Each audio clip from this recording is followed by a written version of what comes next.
Every day, billions of minds awaken, not to life but to noise. Alarms scream, screens glow, and in the first breath of morning, the world demands our attention. Before we've even remembered who we are, we live surrounded by motion, information, urgency, a world addicted to stimulation, where silence feels like death and exhaustion has become the new normal. But beneath the surface of all this chaos, something ancient still breathes inside you. A rhythm, a pulse, a whisper. The part of you that remembers what it felt like to wake up clear, to look at the world and see it without the fog, without the rush, without the weight of endless thought. You think you're tired because of what you do, but maybe you're tired because of what you no longer feel. You've traded awareness for activity, clarity for noise, and silence for survival. But there's another way. Beyond caffeine, beyond chaos, beyond the endless scroll of empty moments, there is still a door that leads back to you. A return to clarity, to rest, to the forgotten rhythm of consciousness itself. So breathe, slow down, and listen carefully, because what you're about to hear is not just an explanation, it's a remembrance of how your mind truly works, of why you've forgotten how to rest, and of how you can wake again, not as a body in motion, but as a soul finally awake.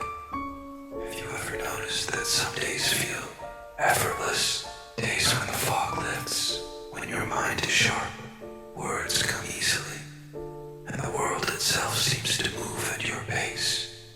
You wake up and feel alive. Your thoughts are clean, your focus flows, and even the smallest details, the texture of your coffee, the sound of the morning, feel vivid, precise, real. You can read a page and truly absorb it. You can listen to someone speak and actually understand. You can think, decide, and move without resistance. But then there are other days when it all collapses, when your brain feels like static, when you stare at a sentence and forget what the first word meant, when time blurs, energy drains, and even breathing feels like effort. You try to find a reason. I didn't sleep well. I worked too much yesterday. Maybe I'm just stressed. But deep down, it's not always that simple. Some days, the exhaustion comes out of nowhere. Unearned, unexplained, undeserved. And strangely, it can happen in the opposite direction too. You can have a week of chaos, late nights, endless tasks, and still wake up one morning, alert, focused, and unstoppable. So what's really going on? Why does your mind's energy fluctuate like a tide? Why do clarity and fatigue dance in such unpredictable rhythm? The truth is subtle, but powerful. Your tiredness isn't random. Your clarity isn't luck. They are both outcomes of the same invisible process. A process happening deep within your brain, every single second. Your brain isn't just a lump of tissue inside your skull. It's a living ecosystem. A self-regulating, self-correcting organism designed to maintain balance.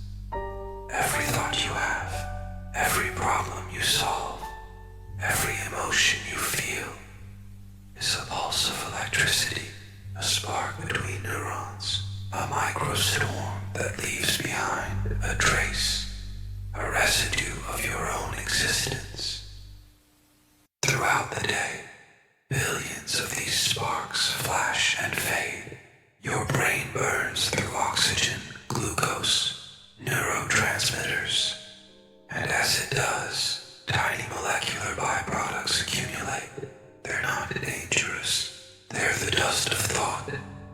But this mental dust has a purpose. It's your brain's way of whispering, enough for now. When the buildup grows, you begin to feel fatigue. That's your body's feedback loop.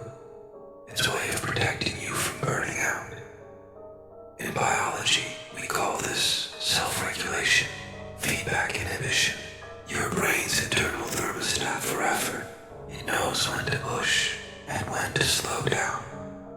And at night, if you let it, something extraordinary happens. When you finally close your eyes and drift into deep sleep, your brain begins its sacred ritual.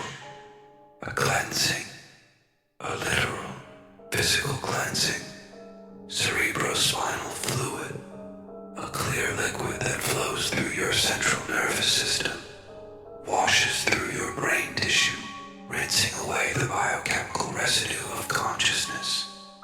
It's not a metaphor, it's a renewal. Your mind, quite literally, washes itself of yesterday. And when you wake up, that clarity you feel in the morning, that lightness, that's not just rest, it's rebirth, but only if you let it happen. Because two behaviors, so simple, so common, so invisible, are quietly poisoning that renewal. The first is caffeine. Most people believe caffeine gives them energy, but it doesn't.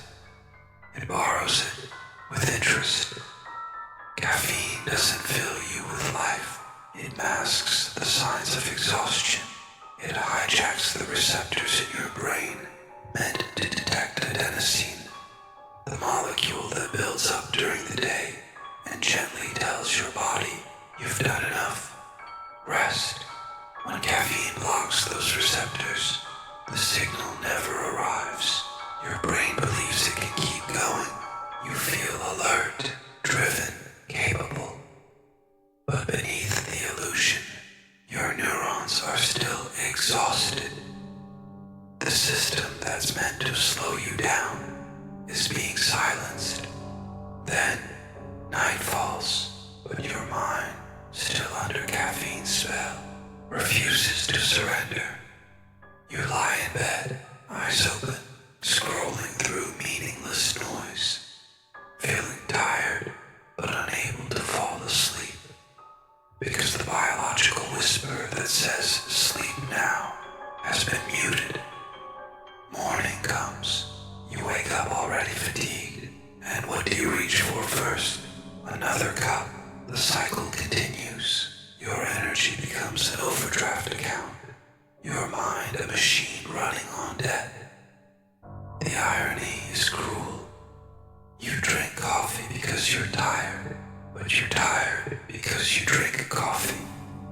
The second behavior is even more insidious. Overstimulation. We live in an age where silence has become unbearable. A world where boredom feels like failure, where every moment must be filled with color, sound, motion, distraction. You wake up, and before your first breath of morning air, your thumb is already scrolling. Notifications, news, voices, opinions. You absorb the chaos of 1,000 strangers before you even absorb yourself. Every ping of your phone is a microdose of alertness, a drip of dopamine, a flash of adrenaline. Your body doesn't know these are harmless. It reacts as if each one were a threat. Your nervous system goes into perpetual standby, always ready, never resting. And soon, you start to crave the noise. You feel a strange anxiety when the screen goes dark, as if silence itself were dangerous. That's not coincidence. It's conditioning. Your brain has learned that stimulation equals safety, that checking equals control, but it's a false safety. It's a cage made of information. You're not learning anymore. You're just consuming to quiet the discomfort of being still. And at night, when the world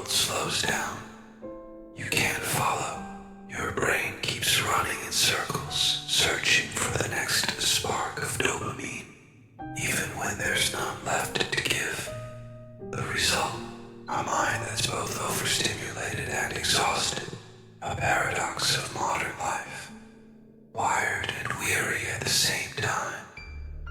This constant noise drains you in ways sleep can't fix. It doesn't just tire your thoughts, it fractures them.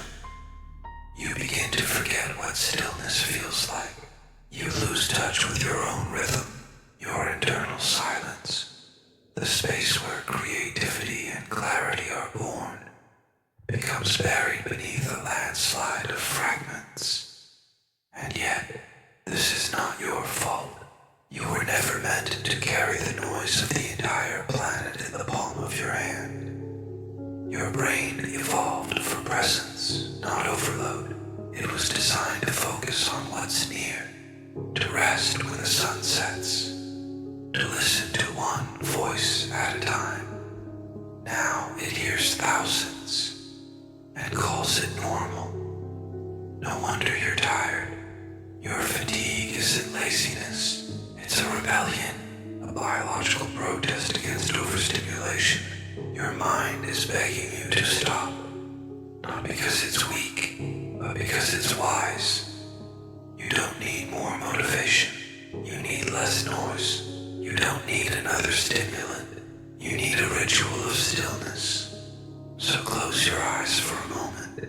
Feel the pulse of your own thoughts. Notice how fast they move. Notice how rarely they stop. That restlessness, that constant urge to check, to scroll, to be elsewhere, isn't curiosity, it's withdrawal. You are addicted to distraction, and every time you give in, you trade clarity for chaos. But you can reverse it, not through force, through surrender. When you allow stillness, your brain begins to repair. Neural rhythms realign. The fog lifts. Thoughts slow, but they sharpen. The noise fades, but awareness deepens. And suddenly you remember what focus feels like. You read a page and actually understand it. You listen and truly hear. You exist, and it's enough. Because the mind doesn't awaken through stimulation. It awakens through silence. Let the caffeine fade. Let the screens dim. Let the silence pour in like water over embers. And when you finally sleep, your brain will perform its sacred ritual. The washing, the cleansing, the return to equilibrium. When you wake again, you'll feel something deeper than energy. You'll feel clarity. A quiet brightness that no drink, no scroll, no noise could ever give. You are not broken. You are simply overstimulated. And the cure isn't more effort. It's remembrance. The world convinced you that to rest is to fall behind. But look around. Everyone is running and no one is arriving. Rest is not surrender. It's resistance. The purest act of rebellion in a world addicted to motion. So when you feel that unexplainable exhaustion again, don't reach for caffeine, don't reach for a screen, reach for silence. Because silence is not empty, it's full of the things you've been missing. It's the place where your scattered pieces remember how to become one.